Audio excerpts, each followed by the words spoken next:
Good morning. How the devil are you doing this fine day? I hope you're all fit and well. I'm going to throw straight over to the chat. Ansar Ullah. Hello, sir. I'm interested in job mixer truck driver. I don't know what to tell you. I'm interested in Angelina Jolie's telephone number, but what can I do? I don't know about you lot, but I'm mighty glad it's Friday. It's been a very long week here at Demolition News Tales. I'm seriously looking forward to putting my feet up a bit this weekend, although I'm sure Mrs. Demolition News may have other ideas about that. If you were here yesterday, you might recall that someone asked if I'd joined Threads, the new social media platform from Meta, the company behind Facebook and Instagram. My answer at that time was no. My answer today, however, is yes. I just wanted to see what all the fuss was about, and apparently I've got more than 1,000 followers there now. I don't know how. So if you're on Threads, which is a terrible name for a platform, if you're on Threads, please be sure to give Demolition News a follow. Just one final thing before we kick off the show in earnest. I have a gripe today, and just for once, it's actually a gripe that is industry related. So please try to stick around for that if you possibly can. Now, without further ado, let me roll the intro, post the question of the day, and get this show on the road.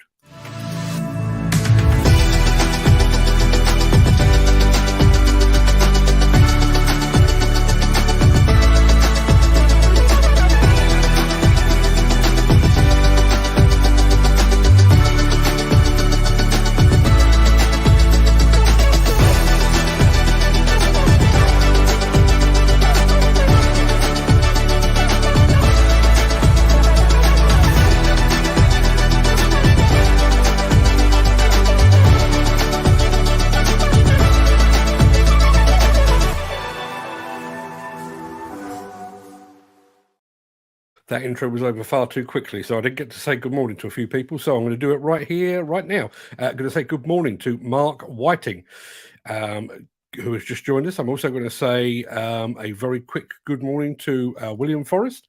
You checked out Threads then? Sorry, joined a couple of minutes late. Yes, William, I am on Threads.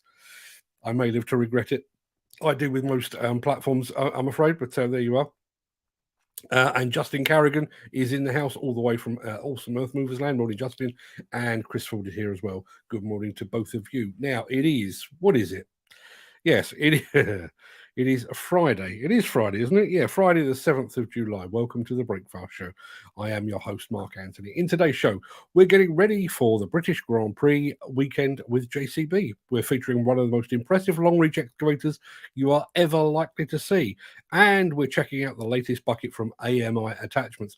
Plus, we're going to be taking another trip down memory lane into the proud past of Volvo BM with a proper vintage ADT.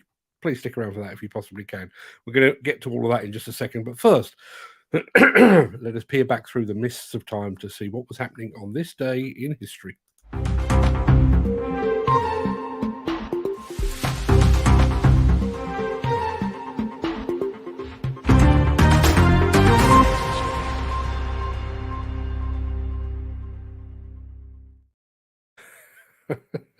I'm going to go back to the chat again very quickly. Nigel Williams, host of the most excellent From the Seat of the Cab podcast, is in the house. Morning, Nigel. Footy Williams, our friend Graham, is here as well. Good morning on this nice sunny day. Most certainly is sunny where we are. Let's have a look. Who was the other one I was looking for? Tristan Mays. Tristan Mays, hello, sir. I'm interested in job as crane operator. I'm sure you are. Lots of answers to our question of the day, which is, as I've already said, it is if you find yourself in an Italian restaurant, you go and pizza or pasta. We'll come back to that in just a second. But first, on this day in 1456, a retrial of Joan of Arc acquitted her of heresy, which would have been a precious little consolation to poor old Joan, as she'd been burned at the stake about 25 years previously. In 1930, construction began on the Boulder Dam, which was later renamed as the Hoover Dam after US President Herbert Hoover, and not after the vacuum cleaner, as many would have you believe. In 1967, the song Light My Fire by The Doors was at the #1 spot on the charts. In 1977, on this day, the 10th James Bond movie, The Spy Who Loved Me, premiered in London. And in 1996, Nelson Mandela stepped down as president of South Africa. And on this day, in 2013, Andy Murray beat Novak Djokovic to become the first British man to win Wimbledon since 1936. Now, before we get into the real meat of the show, let me remind you of that question of the day.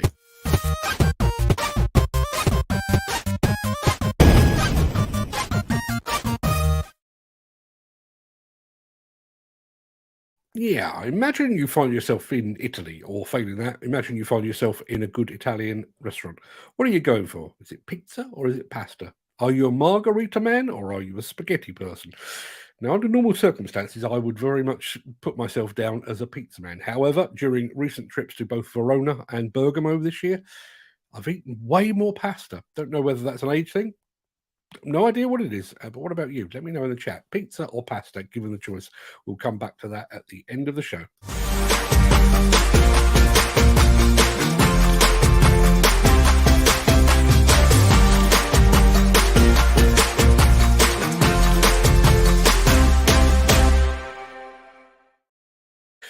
At 6:30 this morning, my eldest son packed up his car with a tent and sufficient food and beer for a small battalion of men and headed for Silverstone ahead of this weekend's much anticipated British Grand Prix.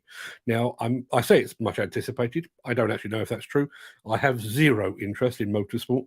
In fact, I have no real interest in any sport that isn't football, to be perfectly honest. However, setting aside the fact that I'm not a petrol head, I do know a good-looking telehandler when I see one. And when that telehandler is decked out in Aston Martin colours, well, now you've got my interest.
I've said it before and I'll say it again. There aren't enough custom paint jobs here in the UK construction sector. Go to Japan and the machines are every colour under the sun. But here you can have any colour you like, so long as it's yellow. Where is your self-expression, people? We need more custom paint jobs.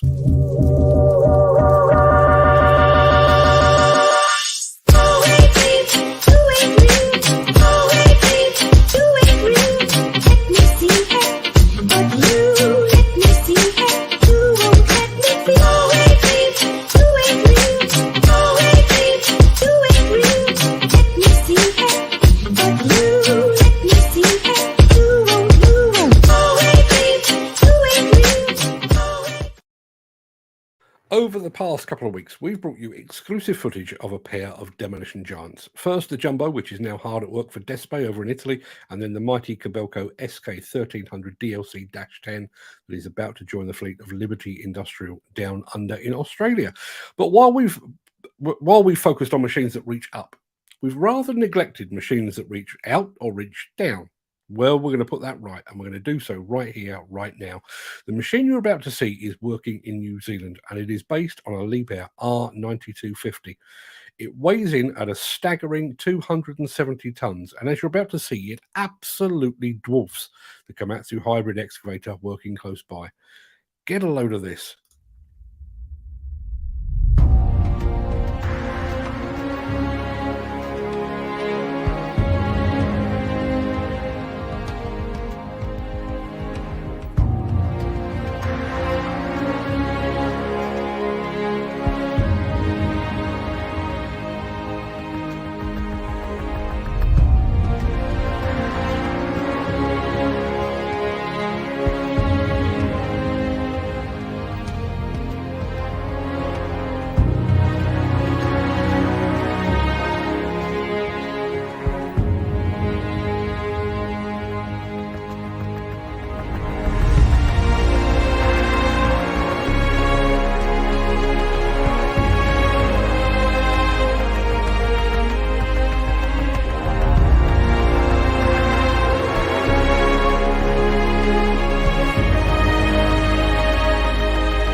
Check out Adam John Hayden on Facebook. His work is amazing, says Peter McKenna. I don't know who that is, but I will certainly check that out. So yes, I'm often asked about high reach excavators in demolition. Do they have cameras on the dipper to allow the operator to see what they're doing? The answer is yes, some do. But is that the case with machines working underwater? Does anyone know? Please let me know in the chat. And speaking of the chat, Gary Muirhead has just said, "Good morning, Ruth. Ruth is my wife." That's fine. And Ruth has responded, "Morning. Should I be concerned?"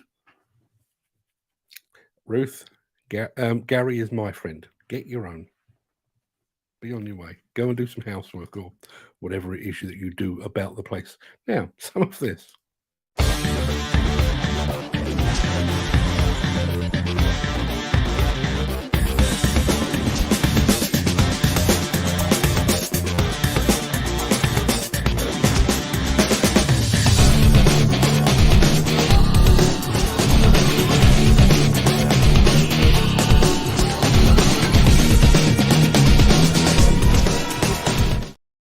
One of my personal highlights at the recent ConExpo show back in March was a visit to the stand of AMI attachments. They make a whole range of attachments for a whole host of applications, but they also make buckets.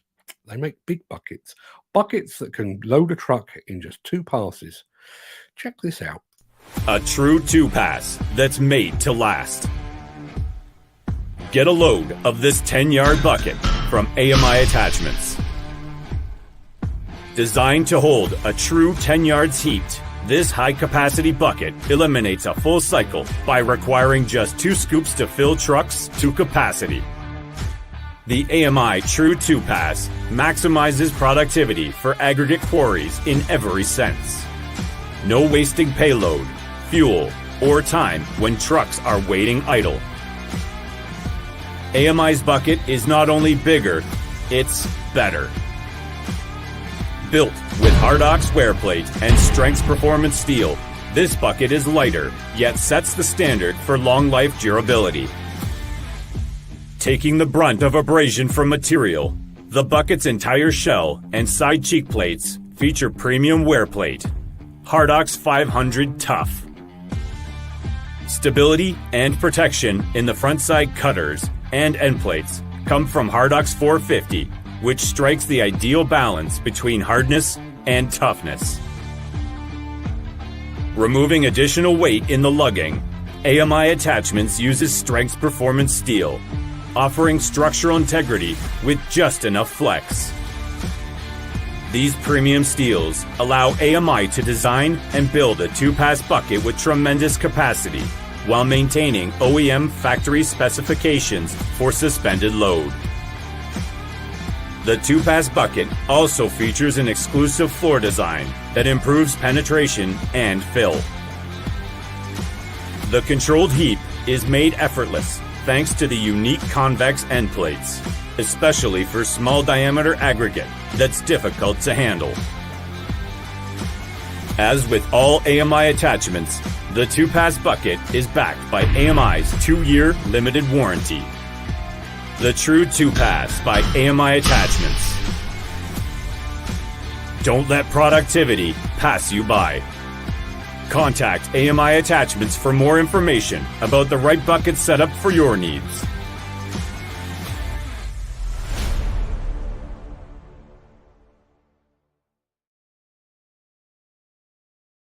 It's a serious bucket right now. Gary Muirhead, morning Gary, has just asked, is there an AMI dealership in the UK? Not as far as I'm aware. I know some of the products that they make or that they distribute, I mean, AMI are actually based in Canada. And I know some of the products that they make or that they distribute are available in the UK. Not sure if there's an actual AMI dealership. I'm going to throw over to Michael Concannon, who says, beautiful. I can only assume he is talking about that bucket and not about me. But either way, it's the first time I remember seeing you in the chat, Michael. So good morning to you. Let me know where you're watching from, and you get the welcome confetti, which is what we use to greet all newcomers. You're very welcome, and you are among friends. Peter McKenna has pointed out America's tandem tippers only run at 38 tons. In the UK, they run at 44, so would still need another quarter bucket. Quarter buckets, what a pain in the backside that would be, a quarter bucket for the last load. Now we need to move along, and we're going to go from the big to the smaller than you might remember. After this. Since the finance bill came into effect in April, the construction industry has seen a surge of fuel thefts. The rising cost of living has placed an additional risk of theft by employees and contractors, as well as opportunistic thieves. By using diesel dye and placing warnings of its use, you are sending a clear message that this is your fuel.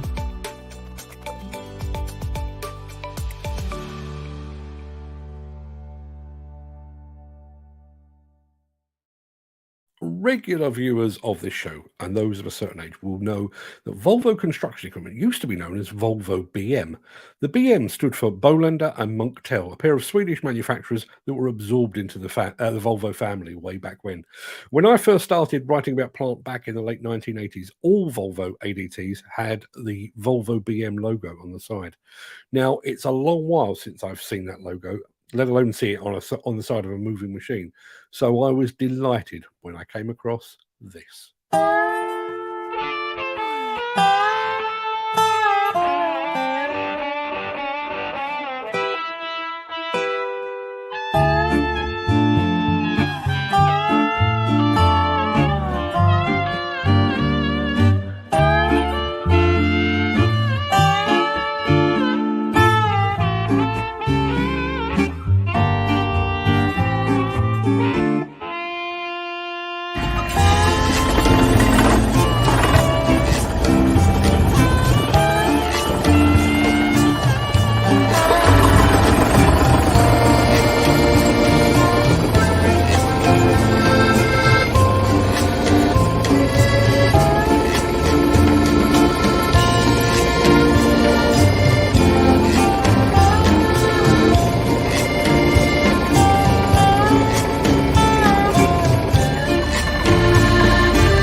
Seems tiny now, doesn't it?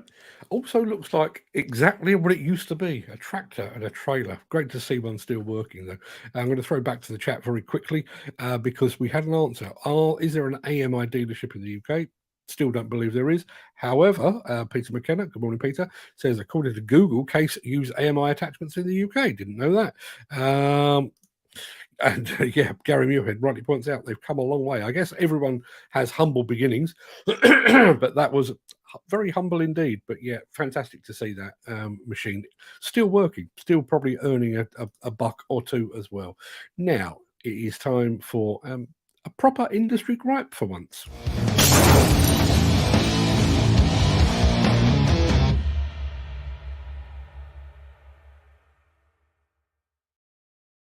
Yes, as I just said, I have a genuine industry gripe for today, and it relates to the latest set of stats from the Health and Safety Executive on deaths in the UK workplace.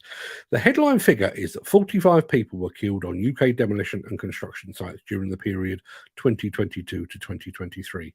That means that once again, construction topped the table as the sector with the highest number of deaths. That figure is sharply up on last year's 29 fatalities and higher than the 5-year average of 37 annual deaths. The three most common causes of fatal injuries across all industries were falls from height, being struck by a moving object, and being struck by a moving vehicle. Now, I know what you're thinking. 45 people, that's almost one a week. In fact, if you factor in holidays, it's probably more than one a week. But that is only part of the story. Read a bit further down the HSE statement, and you can see that 2,268 people died from mesothelioma during the same period. That's another 43 people per week, a good proportion of which will have worked in demolition or construction when they contracted the disease in the first place. And there's more, or to be more precise, there's less. There is no mention in the HSE stats of construction deaths caused by suicide. Based on the figures released late last year, that's another 507 industry deaths that are not accounted for. That's nearly 10 more per week.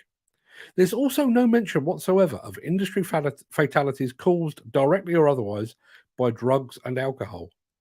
Were those falls from height really the biggest killer, or was whiskey? Were any of those falls or those incidents of people being hit by moving vehicles down to drugs? I guess my question here is, why are we putting these deaths into little silos? Why are we counting deaths from asbestos-related illnesses separately? It's not as if we recorded them as construction deaths at the point of diagnosis. And why are we reporting one kind of industry death and not all of them? I wonder if the HSE believe this. You can't handle the truth! Anyway, that's my gripe of the day. I'd love to hear yours.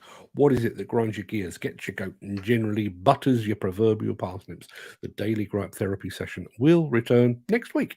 Right, that pretty much wraps up the main part of this morning's show. I'm going to roll the outro in just a second before leaping gazelle-like over into the chat. If you can't stick around for that, then please stay safe, look after yourself, your family, your friends, and your colleagues. Have a great day. Have a great weekend as well.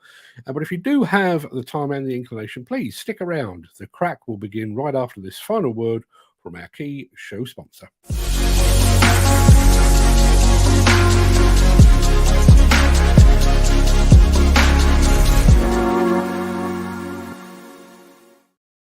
It is Friday, and as everyone knows, we get funky on Friday.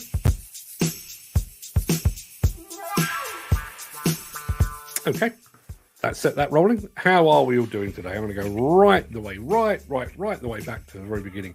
And hot off the mark this morning was Glenn Johnston. Morning, Glenn. How are you today, my friend? Thank you very much indeed for being here, and thank you for being so quick on the button. You were closely followed by Gary Muirhead, who apparently is now a big friend of my wife. Gary, you have my deepest sympathies. Good morning, Mark. Good morning, gang, and happy Friday, says Gary Muirhead. Yeah, morning, Gary. Thank you very much indeed for joining us. There is our friend who is looking for a job as a truck mixer driver. Don't look here. Look anywhere but here. We have no jobs. Justin Terence Carrigan. Morning all. Hope you're all well. Happy Friday, and happy Friday to you, Justin. Thank you very much indeed for joining us. I see awesome Earth movers like myself have bitten the bullet and joined Threads, the new social media app, which sort of mirrors Instagram while sort of copying Twitter. If you're on it, you'll know. If you're not, you're not missing a huge amount at this moment. Chris Ford was very quick off the mark this morning as well. Morning, Chris. How are you today? I hope you're all fit and well. Good morning, says Ken Hatcher. I was watching yesterday's show. It was a belter, wasn't it? I was really on top form. If you missed it yesterday, you missed an absolute blast. There were times I was Attenborough-like in my clarity of diction and my insight. No. Peter McKenna says, good morning all. Hope you're all having a good day. Good day so far. The sun is out. The sky is blue. There's not a cloud to spoil the view. And it's not even raining in my heart, so all is well. William Forrest says, you checked out Threads then. Yeah, I lasted till lunchtime yesterday, and then obviously it was on the news. My son Fred jumped on it with diggers and dozers and quickly racked up. I think he was on 1,000 followers in a matter of seconds. I guess when you started from a base of nearly 400,000 over on Instagram, it's not easy to rack up those sort of numbers. I was just interested to see how it would all pan out. The one thing I do like, and this plays into William Forrest's area of expertise. Any videos or photographs that are uploaded to Threads are rendering much sharper. I actually saw somebody had put up a 4K video yesterday, and it looked noticeably different. And if you're not following William Forrest, make sure you do so, because he is actually producing some very good videos. I know he's on TikTok, but I watched one of his videos yesterday talking about how Mouse Rally Plant came into being and his part in all of that. Top notch, good work, fella. Like that a lot. Love to see other people embracing all things video wise. My question of the day was pizza or pasta. I've been to Italy a couple of times this year, and I'm going back, so I'm very much in the Italian way of eating at the moment. I threw that one out there, and at the time I posted it, I already knew the answer that I would get from Ken Hatcher. Pizza, because as anybody that follows him on Facebook will know, Friday to Ken is pizza day. So, are you looking forward, Ken? Is it always the same pizza? Do you get it from the same place? Do you have the same toppings? I think the world needs to know. There's Mark Whiting as well. Steve Williamson says, morning all, feeling ill today and digging foundations. Yippee. Get well soon, my friend. I'm sure a bit of foundation digging will get you rolling. Where's the needle? I the first time I saw that, I thought Peter's been on the gin again, and then it occurred to me we're talking threads, and that's where he was going with that. I'm barely interested in threads, let alone the needle that goes with it. Tristan Mays, Mr. Crane over on cranehub.net, says he's interested in a job as a crane operator. I think that's only partly in jest, because I'm fairly sure I saw on one of the social media platforms yesterday that his latest contract has come to a close. So I'm sure he will be available. So if anybody out there is looking for a very good, very experienced, very gobby crane operator, he's your man. He knows his stuff. There is our friend Graham Williams. Good morning on this nice sunny day. Some good news from our friend Mr. Williams yesterday, courtesy of Mick Norton, who is in the chat a little bit further down. You may recall that our friend Graham was struggling to sort out his CSCS card renewal because he is very, very seriously dyslexic. I broadcast that on this show. Mick Norton, as he often does, picked that up and ran with it and decided to get in touch with the folks at CSCS himself. And by some miracle, I think it's Knockin actually that have reached out to Graham Williams and are going to get him through the system. I have to say, I'm very critical of the training process, but I have to say, on this occasion, they appear to have done precisely what was required. So hats off to them, and good luck, Graham, with getting your card. Nigel Williams, who already has his card, who is busily beavering away. I don't know how he manages to hold down a job as a full-time equipment operator and do a podcast as well. I have enormous amounts of time to spare, and I haven't done a podcast episode in about 3 weeks. So congratulations to you on that, Nigel. You must be burning the candle at both ends and possibly in the middle as well. Steve Williamson, I would say pasta, but now that a certain someone introduced a seafood pizza, I'm converted to pizzas. Yeah, I when I worked for Contract Journal, we were working in Wallington in Surrey. And at the time, it's much better now, but at the time, there weren't many places to get anything to eat over in Wallington. There was a cafe that did a damn fine fried egg sandwich, but not a great deal else. But there was a sort of Italian restaurant. I don't think it ever actually met a single Italian, but they did a prawn and onion pizza. I know it sounds awful, but trust me, really, really good. Peter McKenna says, Hawaiian pizza, love pineapple on my pizza. Quickly dividing the audience. Personally, I love it. I wouldn't mention it to any of my friends in Italy because I'm sure I would be driven out of the country and quite possibly stoned or burned at the stake for such heresy. But yeah, I have no issue whatsoever with pineapple on pizza. Nigel Williams is also a pizza person. Glenn Johnston, the vote is swinging very much in favour of the pizza. William Forrest, sitting on the fence, says half and half. Does that mean you like pasta and you like pizza, or does that mean that half your plate is taken up with pasta and half is taken up with pizza? In which case, you have a better tolerance to carbs than I do. Nice spaghetti bolognese. See, and I realise it's the one that everybody thinks of, but not a fan. Not a fan. I have to say that the last couple of times I've been to Italy, eating spaghetti with virtually nothing on it, a bit of garlic and a bit of olive oil and maybe a bit of black pepper. Oh, now we're talking. Question of the day. Gary Muirhead says, pasta. My local Italian restaurant does an amazing creamy pasta with black... Oh, now see, I need to go and find the recipe for that. Again, if anybody from Despe is watching right now, I apologise. I realise I'm probably committing heresy here, but creamy pasta with black pudding. That couldn't be further up my street if it tried. There is Mick Norton. Mick Norton, who rode to the rescue like a knight in shining armour to our friend Graham Williams. Thank you very much indeed for that, Mick. I realise that I know you like a campaign, and I know you like an issue, but to have actually picked that one up, taken it under your wing, and to actually get a sensible resolution to that, thank you very much indeed. I'm sure Graham will echo that. There is Gary Muirhead saying good morning to my wife. Don't get her talking, Gary, for the love of God. You'll never get away from her. I would agree with you. You can't have multicolour figures instead of boring yellow. Yes. I'm sure I've told you this before, but when I was in Japan, blimey, 4 years ago now, I was talking to, through an interpreter, I was talking to a Japanese contractor who had a machine which was basically purple and lilac and pink. It looked great, honestly. I mean, it looked kind of like my backdrop, to be perfectly honest. Looked really smart. And I, through the interpreter, I said, why the colour scheme?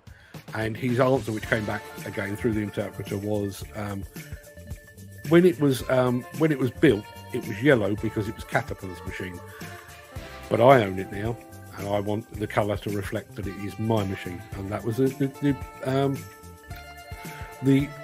livery of his choice. Yeah, pink and purple and lavender. Lavender is the word I was looking for. Jim Turner's in the house as well. Morning, Jim. Thank you very much indeed for being here.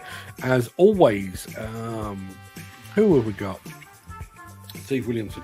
Yeah, I happened upon that yesterday. And I think it was, I was arsing about on YouTube, looking at all things down under, basically, because obviously we've just done our feature on the Kobelco SK1300D that is going to Australia. And while I was looking at all things Australian, I stumbled across something in New Zealand. 270 tons. That's a lot of long reach. But as much as I like the machine, and I really did like the machine, I loved the fact that it was in Liebherr white. I loved the blue of the water. But didn't that look like a really, really arsey way of doing that job? Getting a little hybrid excavator to put rock into the bucket of the machine, and then for that machine to sort of drag the bucket through the water and probably lose part of its load to then actually, I'm guessing it was for some sort of sea defence work or something like that. Seemed like a really, really arse-about-face way of doing things. I'm not an expert. You can probably tell. Size of that compared to the other machine, yeah. That, I mean, we know the Liebherr machine there was 270 tons, but that Volvo, that Komatsu hybrid, what was that, 25, 30 tons? Absolutely dwarfed by the Liebherr machine. My idea of heaven, working on a machine next to water, says Jim Turner. My idea of hell as a fisherman. For me, I would get really, really cheesed off if I was working anywhere, if I was fishing anywhere near that machine, because that would really upset the apple cart. I'm going to make a note of Adam John Hayden on Facebook. His work is amazing. I will make a note of that and go and check him out. Peter McKenna is actually making a road over a pond. Be careful of the wildlife, would you? Particularly the fish. Some of us like to catch them. Steve Williams says, better watch out, you say now, Mark. Better watch what you say now, Mark. She listens to every show. I occasionally get a knock on the door if I've been particularly offensive. Or, worse still, And listen, I'm sure there are some married men out there.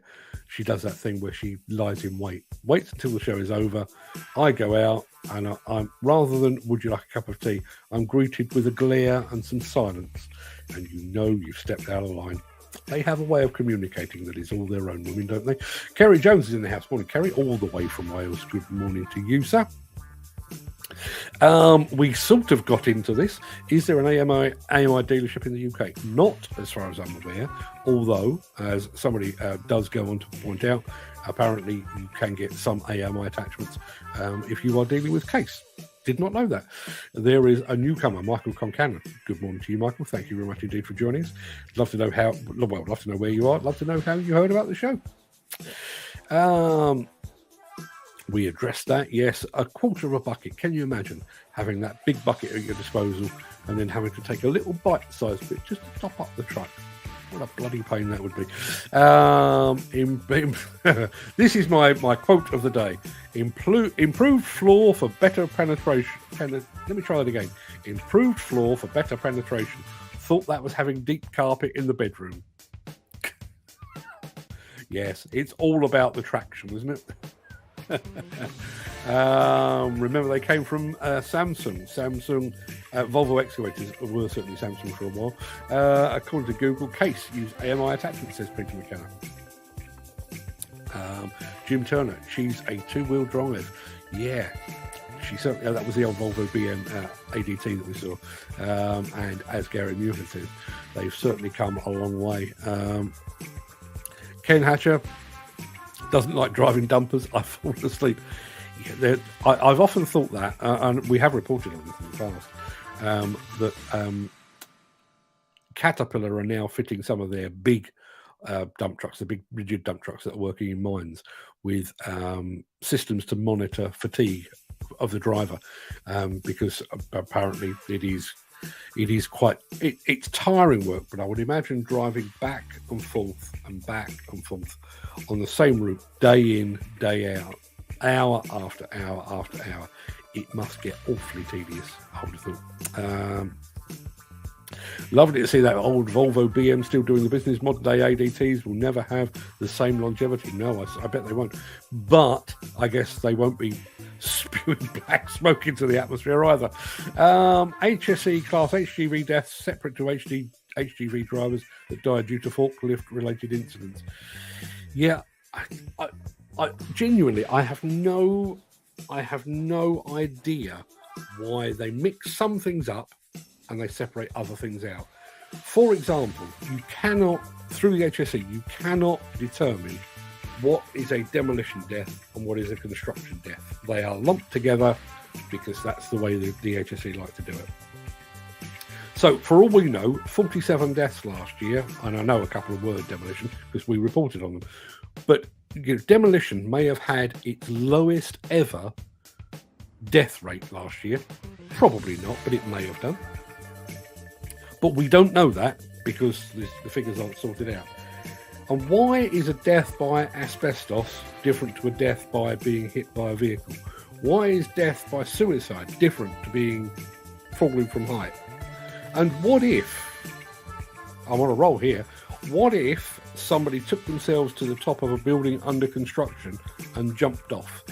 Is that classed as a suicide and therefore is not reported by the HSE, or is that a fall from height? In which case it is. Do you have to leave a note? If you've left a note, you're not in the HSE figures. If you haven't, you are. Somebody tell me, how are they making these rules up? Nagarasaur, how to apply work? Not with me. As you can probably tell, I don't do work. I just broadcast. So no, you've come to the wrong place, my friend, I'm afraid. Fat and well more like 64 years young tomorrow, says Christopher. I won't be here tomorrow, so in advance, many happy returns, sir. I tell you what, as there's not much else I can do this late in the day, let me go over to here and let me say a happy birthday from all of us to you, Chris. Many happy returns for tomorrow. Back to the chat. And now I've lost my place. There we are. Callum McIntosh. Good morning, Callum. Let me pause a moment, as he is in the chat. Let me pause a moment to remind you of the heroism of Mr. McIntosh and his team. A certain unnamed publishing company, and I use that term advisedly, were planning to run a plant operators competition up in Scotland. It became clear that, I'm guessing, they didn't see it as a big enough money maker. So with a couple of weeks to spare, they pulled the plug. Callum McIntosh and the team at the SPOA, Scottish Plant Owners Association, and the likes of Balgownie, JCB, Kubota, leapt to the rescue. That thing is going on regardless. So with a couple of weeks' notice and literally agreed over a cup of tea, that it was rescued. So once again, as I often do, Callum, hats off. Just before I get into what he's just said, bearing in mind, if that's the UK, let me just take that off the screen so I can show you the depth, okay? So that's the UK. Scotland is about that much. The Scottish Plant Owners Association, on now 3 separate occasions in the last year or so, have punched so far above their weight in terms of fighting the corner for the industry that they are putting other trade associations to shame. Callum and his team were very, very, very, very, very vocal over the abolition of the red diesel subsidy. They are being equally vocal over drugs and alcohol abuse on construction sites, and they are doing so almost alone. Other trade associations look at what the SPOA are doing and follow their lead, because that's what leadership looks like. Now, Callum, I've just signed up to your fan club. Callum McIntosh says, HSE are quite happy to have more of the same. To quote HSE, drug and alcohol misuse at work presents serious challenges for those adversely affected, but it has been discussed at length in the past, and HSE has no plans to support a change to the current approach. So, just to, that's been through the PR department. So let me just make this really clear. This is what this means. If you or one of your colleagues is run over by an ADT or a wheel loader, or an excavator swings around and whacks you on the noggin and injures you, maims you, or possibly even kills you, the fact that the operator of the machine that did the damage was under the influence of drugs or alcohol won't be mentioned. The HSE have no interest whatsoever. Now, personally, when I walk onto a demolition or construction site, I'd like to think that everybody that's operating machines around me is sober and not off their tits. I don't think that's a lot to ask. And the more you think about it, and I am going to be writing about this in Monday's column, the health and safety executive. And yet, apparently, the main job of the health and safety executive these days seems to be reporting on the death of people, not on the health and safety achievements, but on the fact that there was a big glaring hole in those health and safety rules and regulations, and as a result, somebody has died. Yes. Question of the day. Jim Turner says pizza, but pasta is very close second, especially lasagna. Oh, lasagna. I'm very picky about my lasagna. You know, you can get those frozen ones and you take them out of the thing and they just kind of disintegrate or collapse.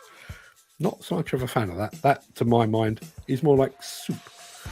However, I had a lasagna literally in the shadow of the Leaning Tower in Pisa, and this thing stood upright, very well cut, straight edges. One of the greatest things I've ever put in my enormous pie hole. Mick Norton says CPCS card, not CSCS. My apologies. Lad Spot said,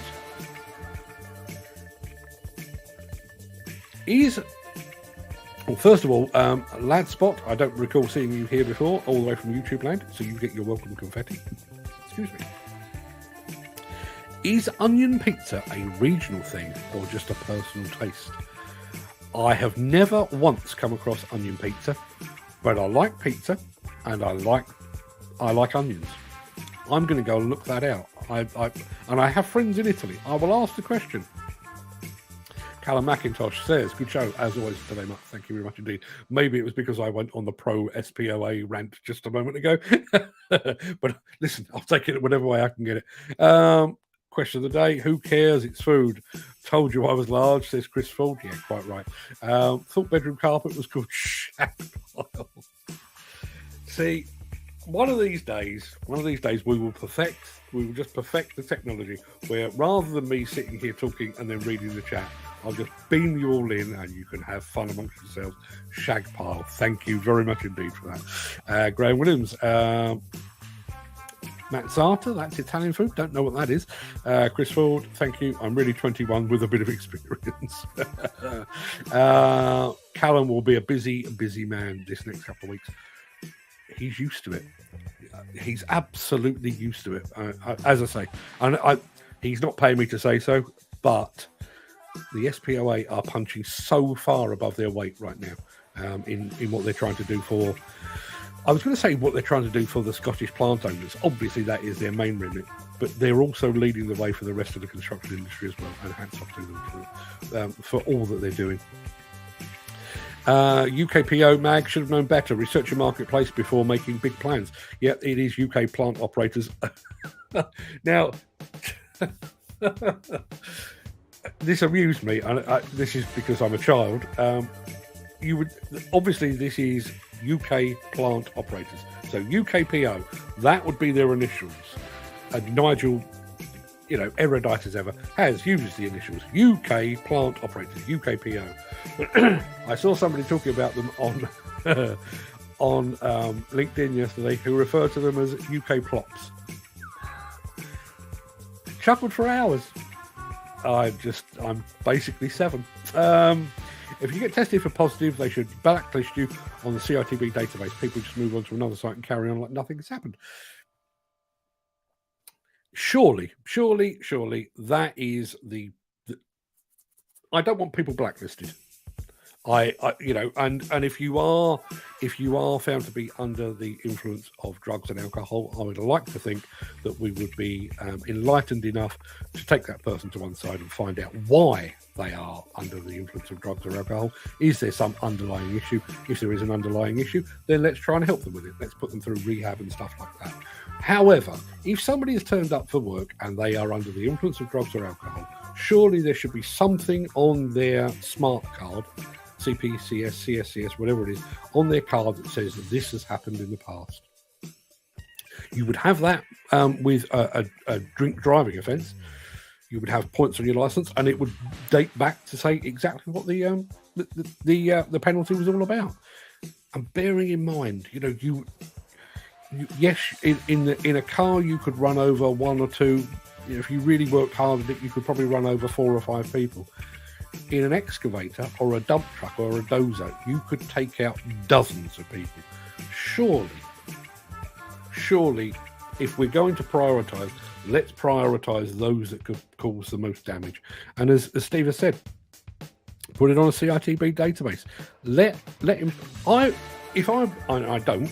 Despite the questions that we've had in the chat today, I don't employ digger drivers, I don't employ dump truck drivers, and I don't employ dozer drivers.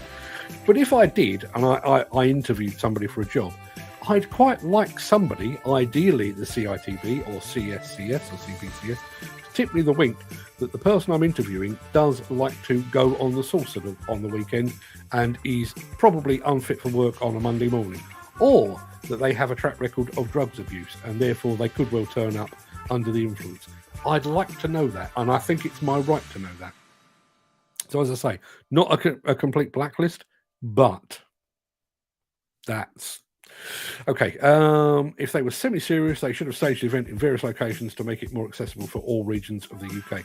Now, Nigel, in answer to that, UK plops, my understanding was that was the original idea. I think they had actually received some criticism from last year. The fact that they'd had a UK event, but there'd been no real representation or nod towards Scotland or Wales or other outlying parts of the UK. So I think that was the original idea, but I'm purely reading between the lines here, my guess is, and I'm going to throw a figure out there. I don't know the figures, but let's say that the last year's event pulled in 100,000 quid in England. I get the impression that they looked at Scotland and thought we could have another 100,000 out of Scotland.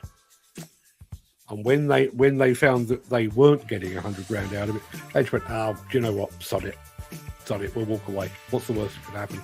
Well, the worst that could happen is that you're left with an awful lot of egg on your face. Sufficient egg for multiple omelettes, and Callum McIntosh and his team swim to the rescue. Saw a video, says Nigel Williams, of 100-layered lasagna made by a restaurant in America. Looked amazing. I'd need a stepladder to get on top of that, and I'd be happy to do that. Callum McIntosh says this show was good before I started talking nice about him. Now he's blushing. I can only imagine what that looks like. Myself and Callum had a little competition at Scott Plant with a simulator loading a lorry. Who won? We need to know. We need the answers on that. Dan Cullen, who's only just arrived. Sorry, late for the show, but he's going to catch it on catch up. Thank you very much indeed. Jim Turner, that's where we disagree, Mark. Should be zero tolerance on drugs and alcohol at work. I agree there should be zero tolerance. If you are found to be under the influence of either drugs or alcohol, you should be removed from that workplace. I do not believe, and this is just me, I do not believe that should be a life ban. You wouldn't get that for a car unless you were, unless you repeated the offence time and time again, you wouldn't have that with driving. So remove them from the workplace. Do some work behind the scenes to find out precisely why they were high or drunk. If it turns out that they literally cannot do anything about it, then yes, that now is the time to effectively blacklist and take them out of the industry, because we don't need that danger in our midst. However, if they can be helped, and if bearing in mind we're talking about a skill shortage, bearing in mind and giving people the benefit of the doubt here to a degree, if I've not touched alcohol for about 15 years, but I'll tell you now, and bearing in mind I was driving a typewriter, so I was of no danger to anyone. But I'll tell you now, during my journalistic days, Monday morning, I had a failed breath test. I used to travel by bus and by train, so it didn't really affect anybody. But I'd have been way over the limit on a Monday morning, and I'm sure there are a fair few of those. So benefit of the doubt, but zero tolerance, I wouldn't necessarily argue. Only drugs I do is the doctor what he gives me, and once I have to take medical reasons. Yeah, but even some of those can have side effects. I mean, what's the thing that you always find written on the side of packs of prescription drugs? Do not operate heavy machinery. That's what this industry does. It operates heavy machinery. Now,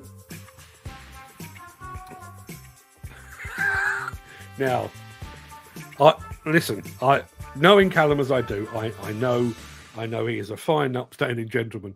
Is that the truth? This competition on a simulator back at Scott Plant, apparently Callum McIntosh had the best time, but he reset it so that Steve could go home happy. Steve, do you have anything to say about that? Is that true? In which case, I guess that begs the question. Callum, are you entering your own plant operators competition? Are you allowed to? See, this is what I like. Steve Williamson has come back. So, according to Callum, he had the best time, but he reset it so that Steve could go home happy. Steve Williams' takes on that was, the woman told me he'd been practicing for days while he had just 5 minutes. I do love the competitive streak among plant operators. I really do.